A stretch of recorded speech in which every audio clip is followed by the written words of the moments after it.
Hello student, कैसे हो बेटा। तो हमने लास्ट वीडियो में बेटा स्टेबिलिटी ऑफ कार्बेनाइन के बारे में डिस्कस किया था। आज के इस वीडियो लेक्चर में हम सी स्टेबिलिटी ऑफ फ्री रेडिकल। तो आज का हमारा जो पॉइंट है सी स्टेबिलिटी ऑफ फ्री रेडिकल, अर्थात stability of carbon free radical के बारे में डिस्कस करेंगे। हमें पता है कि कार्बन फ्री रेडिकल जो होता है उसके आउटर मोस्ट सेल में 7 इलेक्ट्रॉन है, और अगर इसके आउटर मोस्ट सेल में 7 इलेक्ट्रॉन है तो ये भी इलेक्ट्रॉन डेफिशिएंट है। और अगर ये इलेक्ट्रॉन डेफिशिएंट है तो ऑब्वियसली आपको पता है क्या है, स्टेबलाइज होगा stabilize by electron donating group, अर्थात प्लस आई। अतः ये भी इलेक्ट्रॉन गेन करके या प्लस आई के द्वारा स्टेबलाइज होगा। तो यहाँ पर भी अगर हम बात करें तो stability of carbon free radical is directly proportional to plus I और indirectly proportional to minus I होगा। अर्थात ईडीजी ग्रुप के डायरेक्टली प्रोपोर्शनल है और ईडब्ल्यूजी ग्रुप के इनडायरेक्टली प्रोपोर्शनल है। तो ये सिमिलर टू कार्ब कैटाइन होगा, इसलिए इसके बारे में हम ज्यादा डिस्कस नहीं करेंगे। जो कार्ब कैटाइन की स्टेबिलिटी का ऑर्डर होगा वही आपके फ्री रेडिकल की स्टेबिलिटी का ऑर्डर होगा। फिर भी अगर हम बात करें कि फ्री रेडिकल की जो स्टेबिलिटी है मेनली हाइपर कॉन्जुगेशन से डिसाइड होती है, जो हम आगे के वीडियो में डिस्कस करेंगे। सबसे फर्स्ट हम यहाँ पर वही सिमिलर एग्जांपल ले रहा हूं मैं। तो CH3, उसके बाद में मैंने लिया है CH3 CH2, उसके बाद में मैंने लिया है CH3 CH3 और नेक्स्ट लिया है मैंने CH3 और CH3। और ये 3 डिग्री फ्री रेडिकल है, ये 2 डिग्री फ्री रेडिकल है, ये आपका 1 डिग्री है और ये मिथाइल है। यहाँ पर भी प्लस आई, यहाँ भी प्लस आई, यहाँ भी प्लस आई, यहाँ पर 3 साइड से प्लस आई ऑब्टेन हो रहा है, अर्थात 3 ग्रुप इलेक्ट्रॉन डोनर है, इसलिए यहाँ पर आपका फ्री रेडिकल की मतलब इलेक्ट्रॉन डेफिशिएंसी जो है वो डिक्रीज होगी। यहाँ पर आपके डोनर ग्रुप 3 नहीं 2 है। अगर डोनर ग्रुप 2 है तो यहाँ पर इधर से भी डोनेट करेगा, इधर भी डोनेट करेगा, डिक्रीज होगा, बट उसके कंपेयर में लेस डिक्रीज होगा। यहाँ 1 साइड मिथाइल है, ये भी इसको डोनेट करेगा बट ये लेस डिक्रीज होगा। तो बताओ, अगर हम बात करें किसकी stability of carbon free radical की, तो उसका ऑर्डर क्या होगा। तो मिथाइल फ्री रेडिकल सबसे लीस्ट स्टेबल होगा, इससे मोर स्टेबल होगा 1 डिग्री, इससे मोर स्टेबल होगा 2 डिग्री और इससे भी मोर स्टेबल होगा 3 डिग्री। तो 3 डिग्री जो फ्री रेडिकल है उसकी स्टेबिलिटी सबसे मोर होगी और मिथाइल की सबसे लेस होगी। इसी के अंदर हम बात करें तो ये तो इसका फर्स्ट पॉइंट हो गया। ऐसे अगर सिमिलर हम सेकेंड पॉइंट की बात करें तो free radical on less EN क्या होगा बेटा, मोर स्टेबल होगा। जिस तरह से कार्ब कैटाइन जो है अर्थात पॉजिटिव चार्ज लेस EN पर स्टेबल होता है, वैसे ही फ्री रेडिकल भी लेस EN पर मोर स्टेबल होता है कंपेयर टू मोर EN के कंपेयर में। तो अगर इसके अंदर भी हम एग्जांपल की बात करें तो उसी के सिमिलर CH3 CH2 यह है alkyl free radical, CH2 double bond CH2 यह है आपका विनाइल फ्री रेडिकल। और इसी के सिमिलर अगर मैं बात करूं C triple bond C acetylene free radical, तो यहाँ पर आपका हाइब्रिडाइजेशन sp है, यहाँ पर sp2 है और यहाँ पर sp3 है, यहाँ पर लेस EN है और अगर लेस EN है तो यहाँ पर भी स्टेबिलिटी का ऑर्डर ये होगा। अब आप चाहो तो यहाँ से इसका स्क्रीनशॉट ले लीजिएगा। अब हम यहाँ से नेक्स्ट क्वेश्चंस के बारे में डिस्कस करेंगे।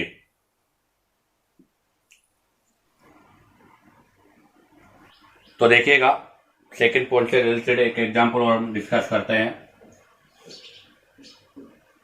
ये रिंग है और यहाँ पर फ्री रेडिकल, ये विनाइल फ्री रेडिकल, ये फिनाइल और ये एल्काइल फ्री रेडिकल और ये ट्रिपल बॉन्डेड।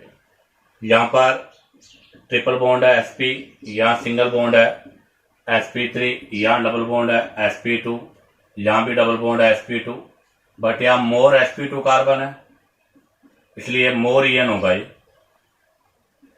सेकंड के कंपेयर में। तो अगर यहाँ स्टेबिलिटी की बात करें तो सबसे ज्यादा एल्काइल, उसके बाद में होगा आपका सेकंड विनाइल, उसके बाद में थर्ड होगा फिनाइल, और सबके लास्ट में होगा sp वाला। और अगर हम बात करें तो अभी हमने कहा था कि कार्बेनाइन की स्टेबिलिटी इलेक्ट्रॉन विड्रॉल ग्रुप के इनडायरेक्टली प्रोपोर्शनल है। तो ये फ्री रेडिकल है, यहां पर NO2,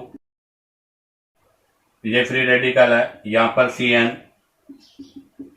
ये फ्री रेडिकल है, यहां पे फ्लोरीन, और ये फ्री रेडिकल है, और यहां पर मैंने NH2 ग्रुप यूज किया है।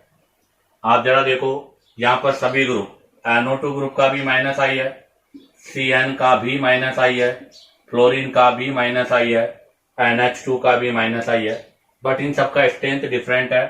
यहाँ पर इसका माइनस आई मैक्सिमम है और यहाँ पर इसका माइनस आई मिनिमम है, और ये अनफेवर में है। और अगर अनफेवर में है तो अनफेवर वाला आपका वीकर होना चाहिए। तो ये सबसे लेस है, वीकर है, तो यहाँ पर स्टेबिलिटी का ऑर्डर ये होगा, अर्थात इसकी स्टेबिलिटी सबसे ज्यादा होगी NH2 वाले की, और NO वाले की स्टेबिलिटी सबसे लेस्ट होगी। इसी के सिमिलर एक और एग्जांपल मैं यूज कर रहा हूं। यहां मैंने CH3 ग्रुप यूज किया है, यहां पर मैंने CD3 ग्रुप यूज किया है, और यहां पर मैंने CT3 ग्रुप यूज किया है।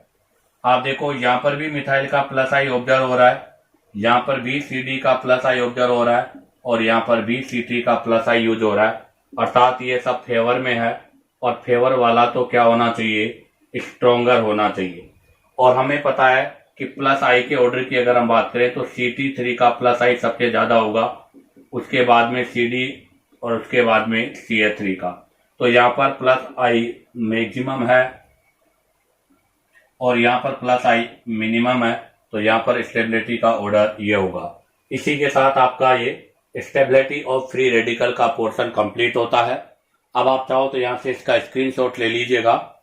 अब हम यहाँ से इसकी सेकंड एप्लीकेशन, अभी हमने first application stability of intermediate के बारे में डिस्कस किया था, अब हम इसकी सेकंड एप्लीकेशन एसिडिक स्ट्रेंथ के बारे में डिस्कस करेंगे।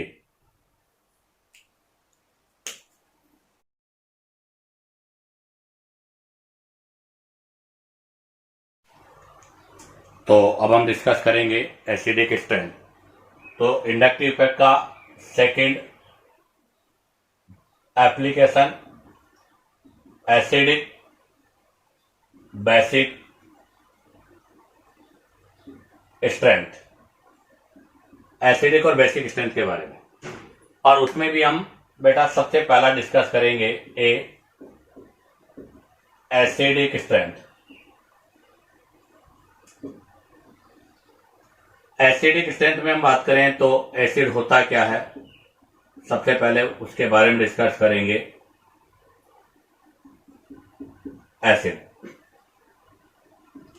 एसिड की अगर हम बात करें तो एसिड H+ आयन डोनर होता है। ये होता है आपका अकॉर्डिंग टू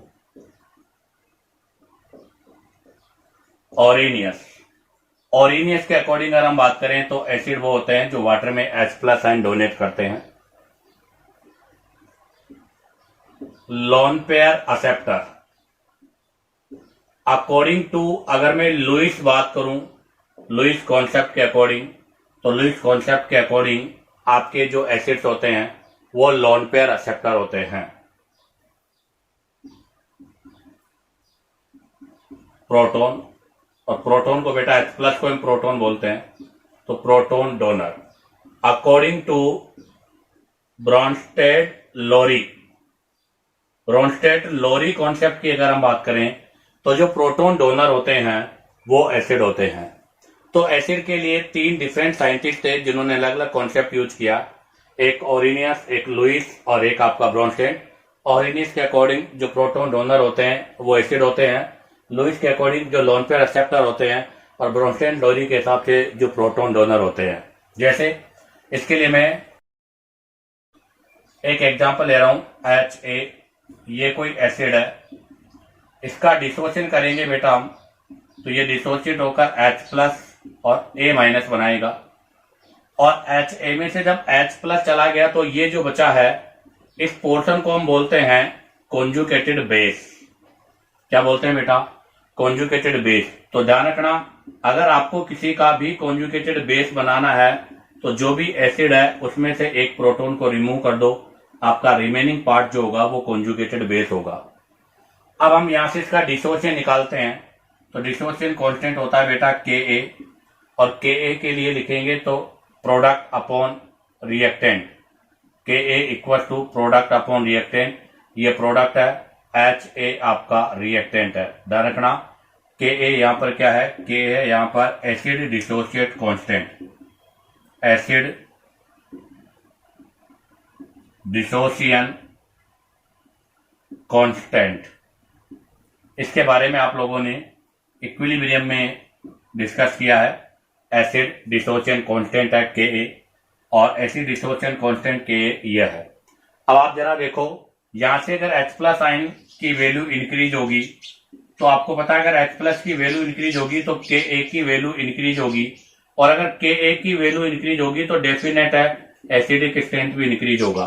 कहने का मतलब H प्लस आयन इंक्रीज होने के साथ साथ डिसोसिएशन कांस्टेंट भी बढ़ेगा, डिसोसिएशन कांस्टेंट बढ़ने के साथ साथ एसिडिक स्ट्रेंथ भी बढ़ेगा।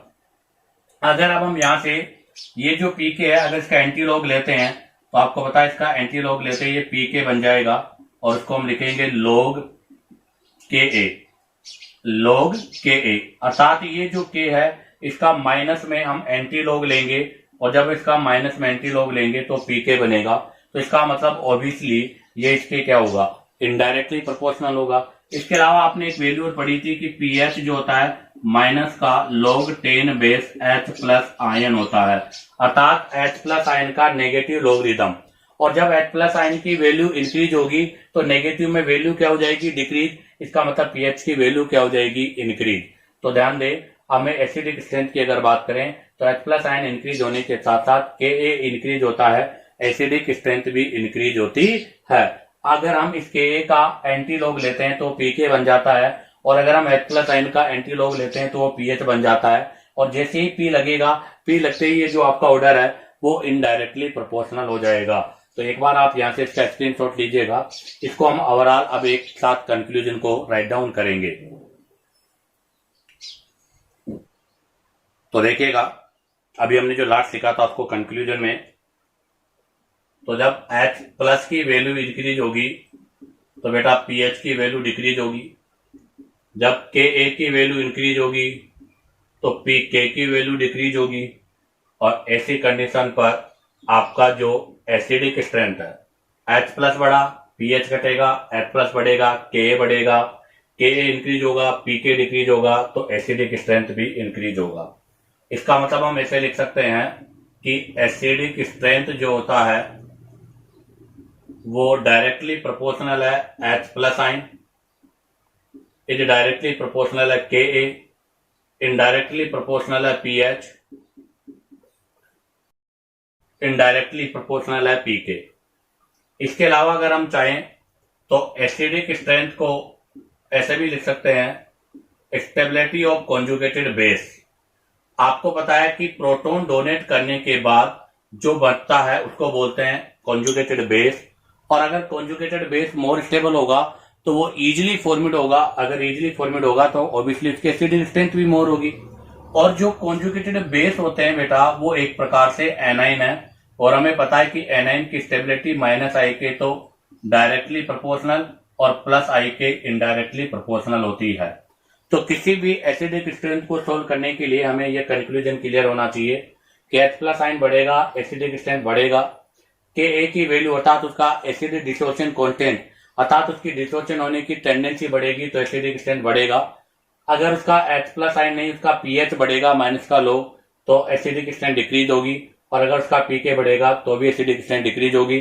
बनने वाला कॉन्जुगेटेड बेस जितना ज्यादा स्टेबल होगा आपको पता उसका एसिडिक स्ट्रेंथ उतना ही मोर होगा, और एसिडिक स्ट्रेंथ जो है वो माइनस आई और के तो डायरेक्टली प्रोपोर्शनल, प्लस आई के इनडायरेक्टली प्रोपोर्शनल है। अब देखो, अभी मैंने लिखा है कि बनने वाला कॉन्जुगेटेड बेस एनाइन है, और हमें पता है कि negative charge on more En more stable compare to less En। तो ध्यान रखना बेटा, आपका जो भी कॉन्जुगेटेड बेस बन रहा है उस कॉन्जुगेटेड बेस में नेगेटिव चार्ज जो है वो मोर En पर होना चाहिए। तो मोर En पे नेगेटिव चार्ज होगा तो उस कॉन्जुगेटेड बेस की स्टेबिलिटी मोर होगी और वो एसिडिक स्ट्रेंथ में भी क्या होगा, मोर होगा। तो यह है एसिडिक स्ट्रेंथ का कंक्लूजन, अर्थात इससे बेसिक कॉन्सेप्ट। अब हम यहाँ से स्टार्ट करते हैं एसिडिक स्ट्रेंथ के बारे में। तो सबसे पहला जो मेरा पॉइंट यही है कि आपके जितने भी इनऑर्गेनिक एसिड्स होते हैं, इनऑर्गेनिक एसिड वो एसिड है जिनको हम मिनरल एसिड बोलते हैं, और इनको हम मिनरल एसिड इसलिए बोलते हैं क्योंकि ये अर्थ से ऑब्टेन होते हैं। मिनरल एसिड क्योंकि ये अर्थ से ऑब्टेन होते हैं, ये हमेशा ऑर्गेनिक एसिड से मोर एसिडिक होते हैं। ध्यान दे बेटा, पहला पॉइंट, आपके जितने भी इनऑर्गेनिक एसिड है उनको मिनरल्स एसिड बोलते हैं। इनका एसिडिक स्ट्रेंथ हमेशा ऑर्गेनिक एसिड से मोर एसिडिक होता है, क्योंकि इनका रीजन क्या है, उसका रीजन है मोर के ए। इनके के अर्थात एसिड डिसोसिएशन कांस्टेंट की वैल्यू मोर होती है। इसमें भी हम 3 इनऑर्गेनिक एसिड जो जनरली यूज होते हैं उनके बारे में डिस्कस करेंगे, H2SO4, HCl, HNO3। आप देखिएगा ये एसिड है और अब इनसे बनाएंगे हम कॉन्जुगेटेड बेस। कॉन्जुगेटेड बेस से मतलब है प्रोटॉन को रिमूव करना। तो यहाँ पर 2 प्रोटॉन है अर्थात 2 हाइड्रोजन है, तो यहाँ पर 2 प्रोटॉन है, उनमें से एक प्रोटॉन को लेस करेंगे तो बताओ क्या बचेगा, HSO4-, ये कॉन्जुगेटेड बेस हो गया। यहाँ पर एक ही प्रोटॉन है, ये चला गया तो Cl-, यहाँ भी एक ही प्रोटॉन ये चला गया तो NO3-। अब हम यहाँ पर इनकी स्टेबिलिटी की बात करेंगे तो ये कॉन्जुगेटेड बेस मोर स्टेबल होगा, मोर स्टेबल कॉन्जुगेटेड बेस है ये, क्योंकि यहाँ पर रेजोनेंस भी है। और अगर हम इनके pK की वैल्यू बात करें तो इसका जो pK वैल्यू है वो -9 है, इसका -7 है और इसका -1.4 है।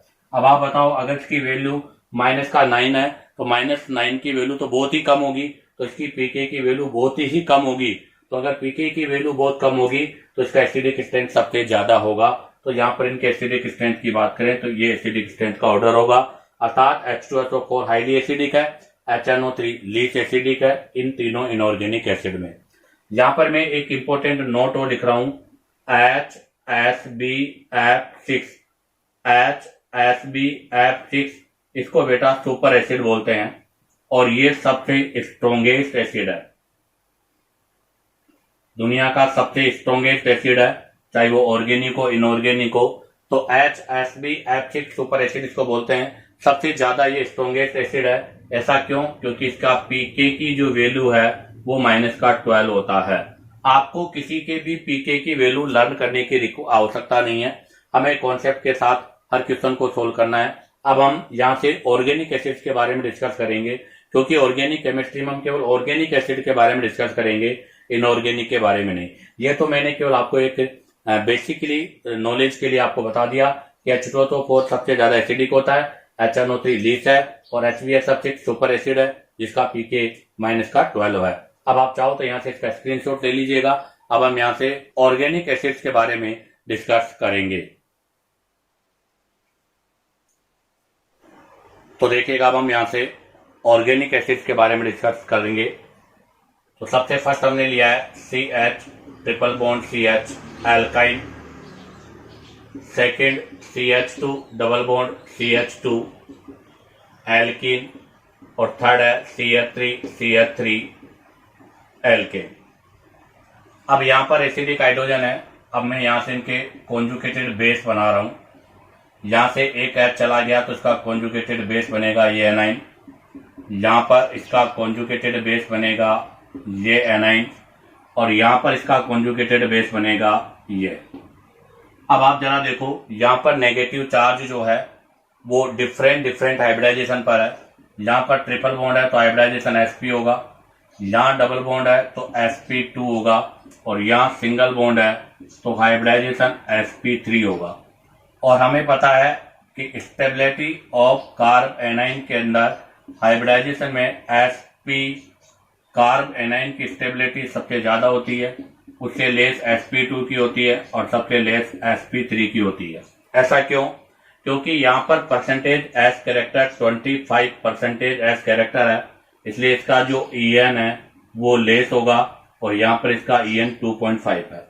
जबकि अगर sp हाइब्रिडाइजेशन में मैं बात करूं तो यहाँ पर बेटा ट्रिपल बॉन्ड sp है, तो यहाँ पर 50% s कैरेक्टर है, इसका En मोर है, और अगर इसका En मोर है तो इसका En 3.25 है, तो यह नेगेटिव चार्ज मोर En पर है, तो इसकी स्टेबिलिटी भी मोर होगी। तो हम सबसे पहले बात करें यहाँ पर स्टेबिलिटी ऑफ कॉन्जुगेटेड बेस, तो यहाँ पर स्टेबिलिटी ऑफ कॉन्जुगेटेड बेस में स्टेबिलिटी ऑफ कॉन्जुगेटेड बेस का ऑर्डर ये होगा।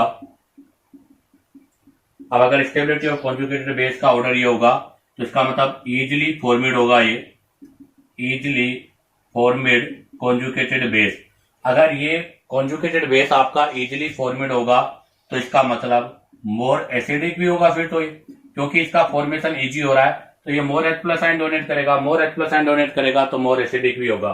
तो अगर मैं यहाँ पर एसिडिक स्ट्रेंथ की बात करूं तो यहाँ पर एसिडिक स्ट्रेंथ का जो ऑर्डर है वो ये होगा, अर्थात एल्काइन का एसिडिक स्ट्रेंथ जो है वो एल्केन से ज्यादा होगा।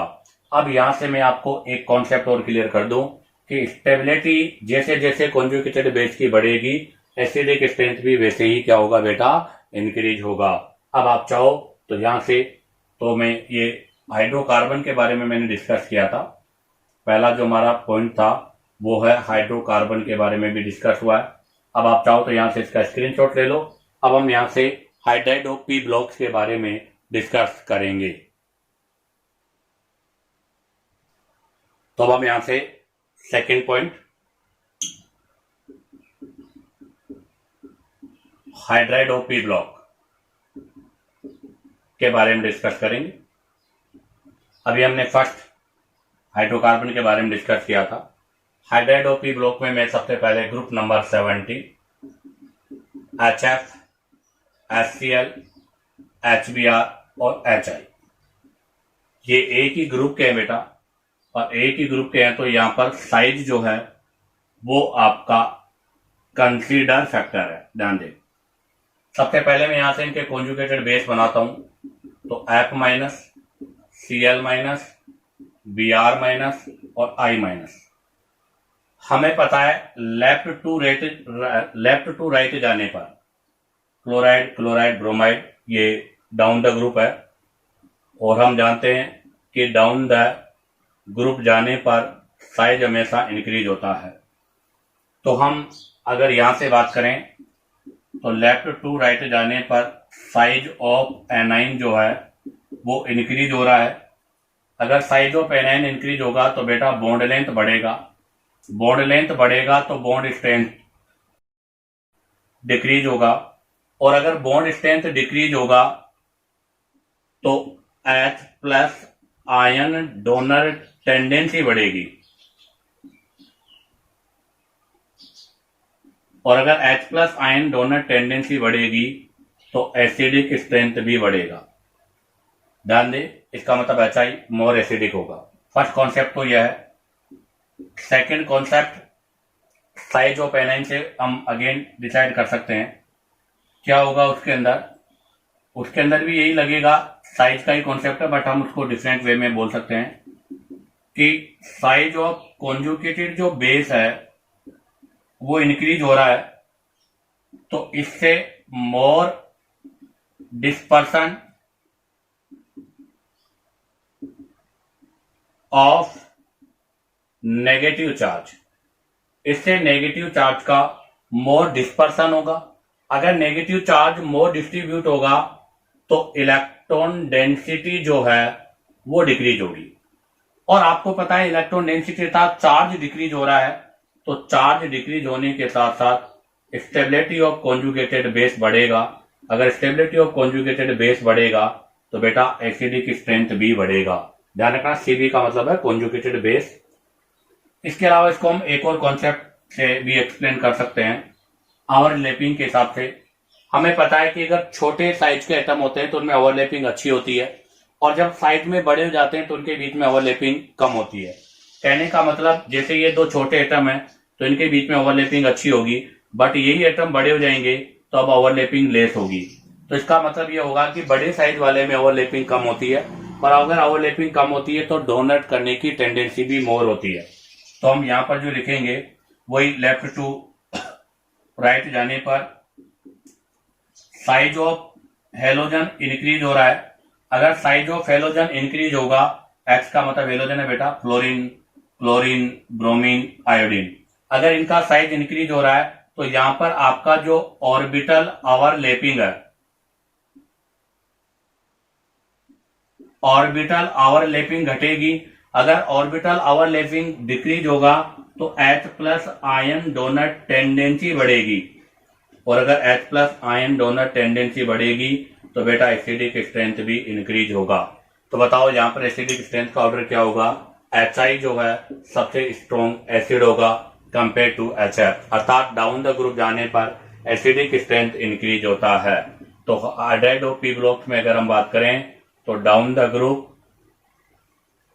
ग्रुप एसिडिक स्ट्रेंथ इंक्रीज, ये आप लोग पैरियोडिक टेबल के अंदर एप्लीकेशन ऑफ पीएन के अंदर भी डिस्कस करते हो। अब आप चाहो तो यहाँ से इसका स्क्रीनशॉट ले लीजिएगा। अब हम यहाँ से ग्रुप 16 और 15 के हाइड्राइड्स के बारे में डिस्कस करेंगे। तो देखिएगा, अब हम डिस्कस करेंगे ग्रुप नंबर 16। H2O, H2S,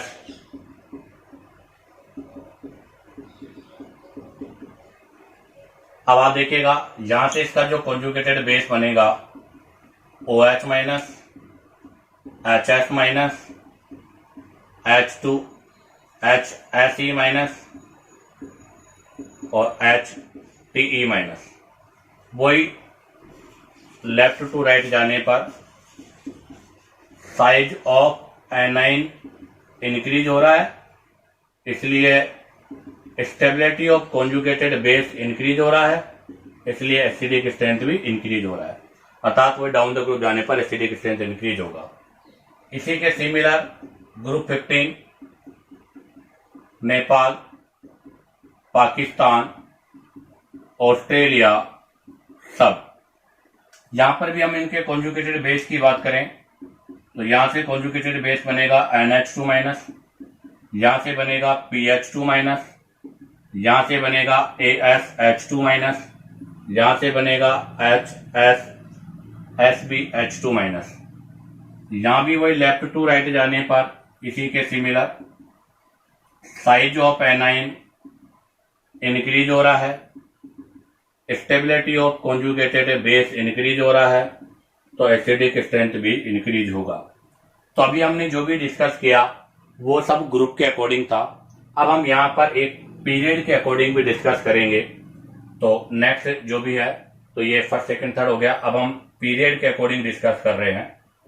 तो पीरियड के अकॉर्डिंग मैंने लिया है CH4 methane, NH3 ammonia, H2 water और HF, इनके एसिडिक स्ट्रेंथ का ऑर्डर।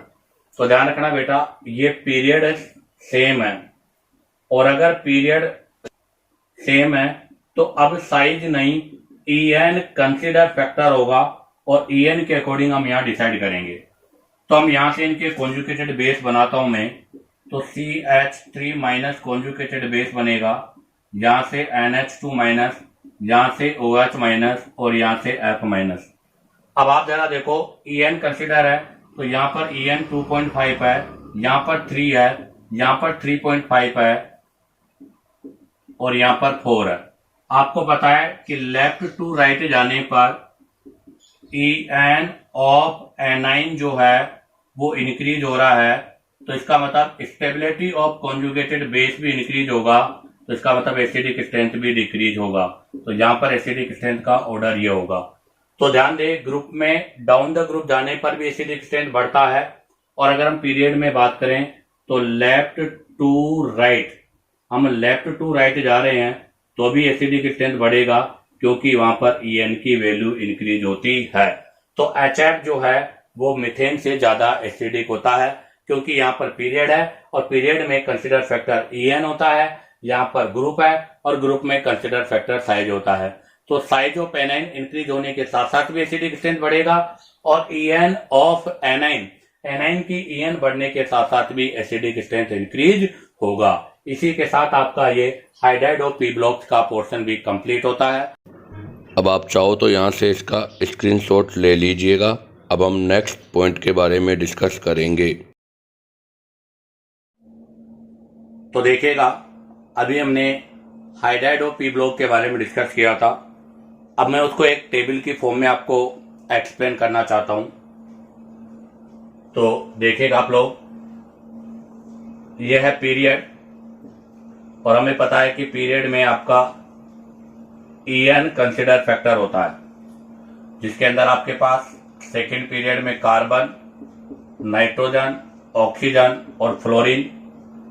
फ्लोरीन से बनेगा HF, ऑक्सीजन से बनेगा H2O, नाइट्रोजन से अमोनिया और कार्बन से CH4। तो आपको पता है कि लेफ्ट टू राइट अर्थात पीरियड में EN कंसिडर है, तो लेफ्ट टू राइट जाने पर EN बढ़ता है, तो EN बढ़ने के साथ साथ एसिडिक स्ट्रेंथ भी बढ़ेगा। अब हम डिस्कस करेंगे यहां से ग्रुप के लिए। हमें पता है कि ग्रुप में साइज कंसिडर फैक्टर होता है आपका, तो यहां पर हम साइज कंसिडर करेंगे। और हमें पता है कि डाउन द ग्रुप जाने पर बॉन्ड लेंथ इंक्रीज होती है, बॉन्ड स्ट्रेंथ डिक्रीज होती है, तो ऐसी कंडीशन पर एसिडिक नेचर इंक्रीज होगा।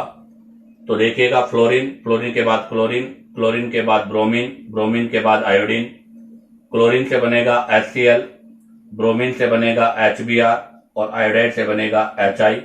और अगर यहां पर एसिडिक स्ट्रेंथ की हम बात करेंगे तो यहां पर एसिडिक स्ट्रेंथ का ऑर्डर होगा ये। ऐसे ही यहां पर ऑक्सीजन, यहां पर होगा सल्फर, यहां होगा सेलूरियम, यहां पर होगा टेलूरियम, यहां पर बनेगा H2S, यहां पर बनेगा H2Se और यहां पर बनेगा H2Te। यहां पर भी अगर हम बात करें तो एसिडिक स्ट्रेंथ का ऑर्डर डाउन द ग्रुप जाने पर इंक्रीज होगा, क्योंकि साइज इंक्रीज हो रहा है। ऐसे ही यहां पर देखिएगा, नेपाल, पाकिस्तान, ऑस्ट्रेलिया सब, यहां पर NH3 बना है, यहां पर बनेगा PH3, यहां पर बनेगा ASH3 और यहां पर बनेगा SbH3। यहां पर भी डाउन द ग्रुप जाने पर साइज इंक्रीज हो रहा है, तो एसिडिक स्ट्रेंथ भी इंक्रीज होगा। इसी के साथ ये हाइड्राइड और पी ब्लॉक्स का पोर्शन भी कंप्लीट होता है। अब हम डिस्कस करते हैं आगे। तो अभी जो हमने डिस्कस किया था उसका कंक्लूजन, इन सेम ग्रुप, अगर ग्रुप सेम हो तो उसमें हम क्या करेंगे। तो हमें पता है अगर सेम ग्रुप है तो डाउन द ग्रुप, ग्रुप में नीचे जाने पर साइज इंक्रीज होता है, और साइज इंक्रीज होने के साथ साथ एसिडिक स्ट्रेंथ जो है वो भी क्या होगी, इंक्रीज होगी। तो कंक्लूजन यही है कि सेम ग्रुप के अंदर डाउन द ग्रुप जाने पर साइज इंक्रीज होता है, तो एसिडिक स्ट्रेंथ भी इंक्रीज होती है। और इन पीरियड, अगर पीरियड के अंदर हम बात करें तो पीरियड के अंदर लेफ्ट टू राइट जाने पर EN इलेक्ट्रोनेगेटिविटी बढ़ती है, तो एसिडिक स्ट्रेंथ भी क्या होगा, इंक्रीज होगा। अब हम इससे रिलेटेड कुछ एग्जांपल्स के बारे में डिस्कस करते हैं। तो एग्जांपल है CH3OH मेथेनॉल, CH3SH मेथेनथायोल और CH3SEH। इनमें एसिडिक स्ट्रेंथ का ऑर्डर लिखना है इसका। इनके एसिडिक स्ट्रेंथ का ऑर्डर क्या होगा। तो सबसे पहले यहां से मैं इनके कॉन्जुगेटेड बेस बनाता हूं। तो यहां से कॉन्जुगेटेड बेस बनेगा ये, यहां पर कॉन्जुगेटेड बेस बनेगा ये, और यहां पर कॉन्जुगेटेड बेस बनेगा ये। यहां पर ग्रुप सेम है, मतलब ग्रुप यहां पर सेम है, अर्थात ये एक ही ग्रुप के एलिमेंट है। अगर यहां पर ग्रुप सेम है तो यहां पर जो कंसिडर फैक्टर होगा वो क्या होगा, साइज कंसिडर फैक्टर है। अब आप देखो, इधर जाने पर साइज ऑफ एनाइन इंक्रीज हो रहा है, साइज ऑफ एनाइन इंक्रीज हो रहा है, तो एसिडिक स्ट्रेंथ भी क्या होगा, इंक्रीज होगा। तो हम यहां से कंक्लूजन ये भी लिख सकते हैं कि मेथेनॉल जो होता है, ये मेथेनॉल है, methanol is less acidic than methanethiol. ये मिथेनथायोल है, तो ये तो मिथेनथायोल है और ये मेथेनॉल है। तो मेथेनॉल जो होता है वो मिथेनथायोल के कंपेयर में लेस एसिडिक होता है। इसी के सिमिलर एक और एग्जांपल मैं यहाँ पर यूज कर रहा हूँ, CH3NH2। अब लिया है मैंने CH3OH और नेक्स्ट जो एग्जांपल लिया है वो है CH3SH।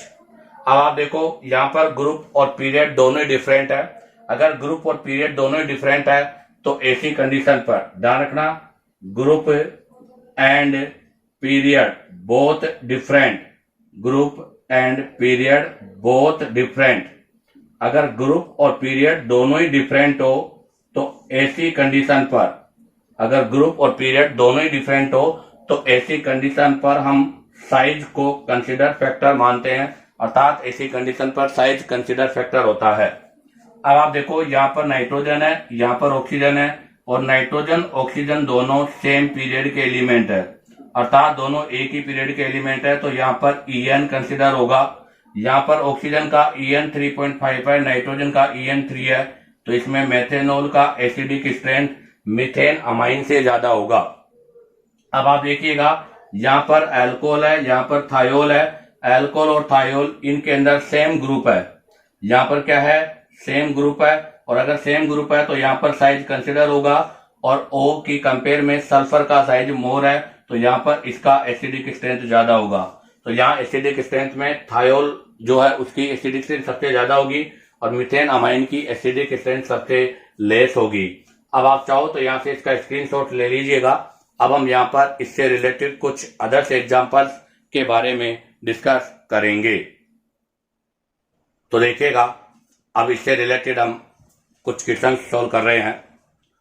तो फर्स्ट क्वेश्चन है CH triple bond CH NH3 CH3C triple bond CH H2O arrange according to acidic strength.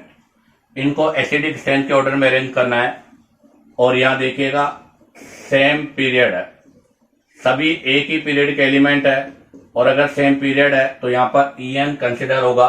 Electronegativity हमें पता है, ऑक्सीजन का इलेक्ट्रोनेगेटिविटी 3.5 होता है, ट्रिपल बॉन्ड कार्बन का 3.25 है, नाइट्रोजन का 3 है, और ट्रिपल बॉन्डेड कार्बन का 3.25 है।